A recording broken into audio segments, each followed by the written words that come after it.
اساں تا کلمے چ پڑھدے ہیں تو علی دا پہلے نمبر دا وڈا شیعہ اساں علی دے چھوٹے شیعہ وت آ ساڈے نال بہے ساکو سمجھا جڑی تو پڑھدا ہے جے تیں سمجھا لئی اساں تیری شروع کر دے سوں جڑی اعوذ باللہ من الشیطان الرجیم بسم اللہ الرحمن الرحیم۔ مومنین نے یہ ویڈیو دیکھی اور میں نے مختصر گفتگو کرنی ہے اور مختصر گفتگو میں نے بہت جامع چیزیں بیان کرنی ہیں، تو ان صاحب کو میں نے اپنے دوستوں کے ذریعے جواب دینے کی کوشش کی کہ آئیں آپ ہمارے ساتھ بیٹھیں، جہاں آپ بلائیں ہمارے پاس آئیں، اگر آپ سندھ میں آنا چاہیں تو ہم آپ کا اخلاقی طور پہ مہمان نوازی کریں گے، آپ کا استقبال کریں گے، اور اس کے بعد آپ کو ہم اپنے دلائل جو ہمارے پاس ہیں وہ ہم آپ کو دلائل دیں گے کہ ہم اس دلائل کے مطابق ہم یہ پڑھتے ہیں، اور اگر آپ حدیثوں کو مانتے ہیں تو آپ بھی قائل ہو جائے گا، اگر نہیں مانتے تو آپ کی مرضی ہے، دین میں کوئی جبر نہیں ہے۔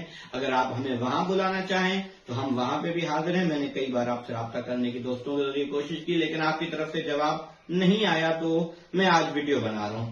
تو یہ ان کے لیے تھا۔ اب میں مومنین کے علم کے لیے کچھ گفتگو کرنا چاہوں گا کہ یہ جو تشہد میں علی ولی اللہ کا اس کا خلاف کر رہے ہیں، ان کے خلاف باتیں کرتے ہیں، در حقیقت اگر ان کے بڑوں کی طرف جائیں تو یہ کلمے میں بھی علی ولی اللہ کے قائل نہیں ہیں۔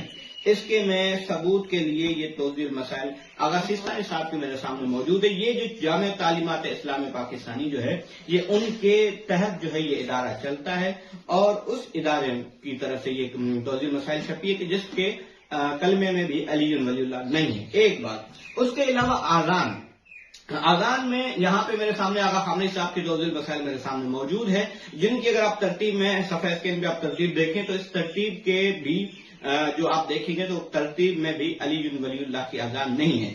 تو در حقیقت معاملہ یہ ہے کہ یہ جو لوگ ہیں اذان میں علی ولی اللہ کو باطل سمجھتے ہیں، بدعت سمجھتے ہیں۔ یہ میں آج کی بات نہیں کر رہا کہ پہلے جو ان کے روش کے علماء ہوتے تھے، خصوصی طور پہ پہلے تو انہوں نے اذان میں علی ولی اللہ کو بدعت قرار دیا، تو یہ مرزا محمد اخباری صاحب کی طرف سے یہ ان کے جواب میں کہ جنہوں نے اذان میں علی ولی اللہ کو بدعت قرار دیا تو ان کے لیے یہ رسالہ لکھا گیا۔ تو یہ جو اچھا سوال بنتا ہے کہ انہوں نے اپنے جو ترتیب میں اذان میں علی ولی اللہ نہیں لکھا تو کیا کسی اور نے لکھا ہے؟ یہ میرے سامنے کفایت الانعام در فقہ فارسی شیعہ قرن ہفتہ میں ہجری کی یہ کتاب میرے سامنے موجود ہے کہ محمد بن حسین بن حسن رازی نے یہ کتاب لکھی ہے، اور یہ کتاب کچھ عرصہ پہلے قم سے پہلے شائع ہوئی ہے، اور اس سے پہلے یہ کتاب میرے پاس خطی نسخے میں موجود ہے کہ جب آپ صفحہ اسکرین میں آپ دیکھ رہے ہیں ویڈیو پہ، تو اس کی ترتیب میں اذان میں علی ولی اللہ ہے۔ اگر انہوں نے نیچے جا کے یہ نہیں لکھا کہ یہ جزو ہے، یہ جزو نہیں، انہوں نے لکھا ہے جس طرح محمد رسول اللہ لکھا ہے ویسے ہی انہوں نے علی ولی اللہ لکھا ہے۔ اس کے علاوہ علماء نے، آج کی میں بات نہیں کر رہا، شروع کے علماء یعنی 5ویں صدی کے علماء سے، یہ فقہ رضا تو اور بھی بڑی معروف کتاب ہے، انہوں نے فقہ رضا میں تو لکھا ہے، لیکن جو ہے اس کے علاوہ یہ جو کتابیں اور بھی علماء نے لکھی ہیں، جیسے 5ویں صدی کے علماء المراسم میرے سامنے کتاب موجود ہے، انہوں نے اپنی کتاب المراسم میں آپ دیکھ رہے ہیں کہ انہوں نے تشہد میں علی ولی اللہ لکھا ہے، اور اس کے علاوہ فقہ کے مختلف ادوار میں مختلف علماء نے اپنی کتابوں میں تشہد میں علی ولی اللہ لکھا ہے۔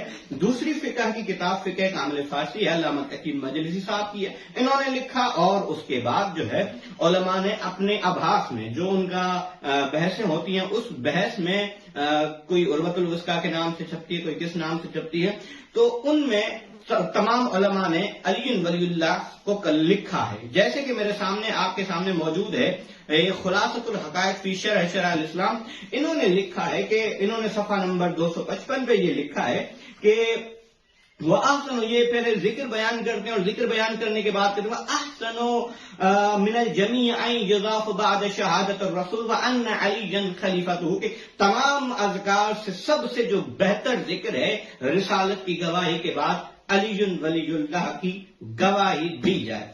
یہ انہوں نے اپنے بعد میں لوگوں نے اعتراض کرنا شروع کر دیا کیا آیا کسی عالم نے اپنی توضیح المسائل میں بھی لکھا ہے؟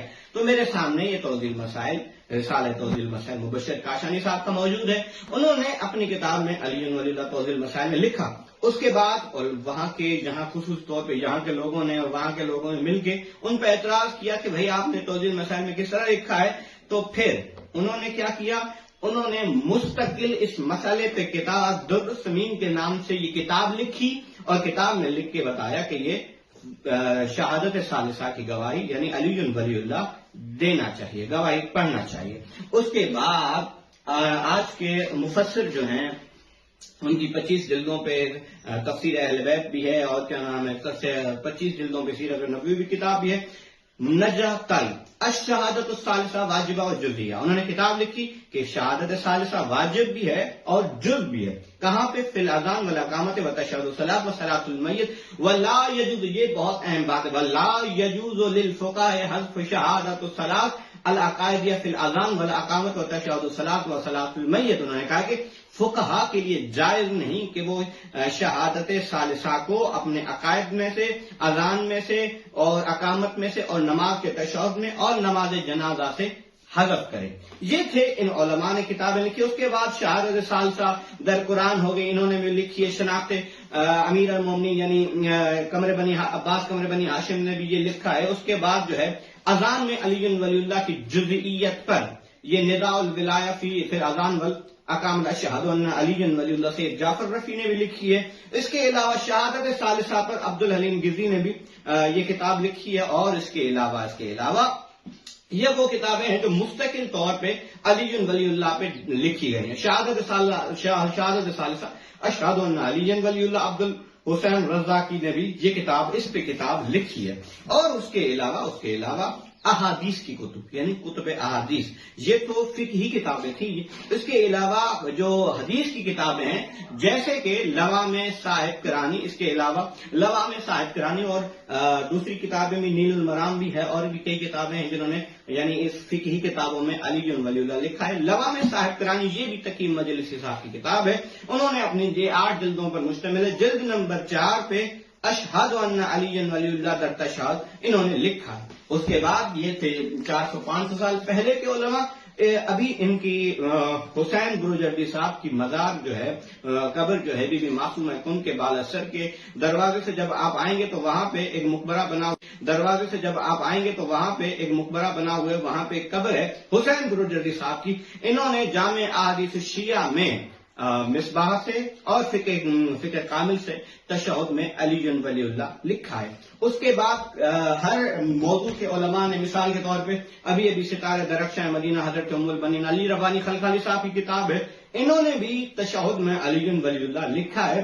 اس کے بعد یہ ہے منتقد المنافع کتاب ہے میرے سامنے، کہ منتقد المنافع یہ بھی یعنی ان کے مجتہدین کی جو کتاب ہے، فقہی کتاب ہے، اس میں بھی تشہد میں علی ولی اللہ لکھا ہوا. یہ بالکل مختصر حوالہ جات ہیں، اور اس کے علاوہ بہت ساری چیزیں موجود ہیں. یہ صرف میں نے آپ کے لیے لی ہیں.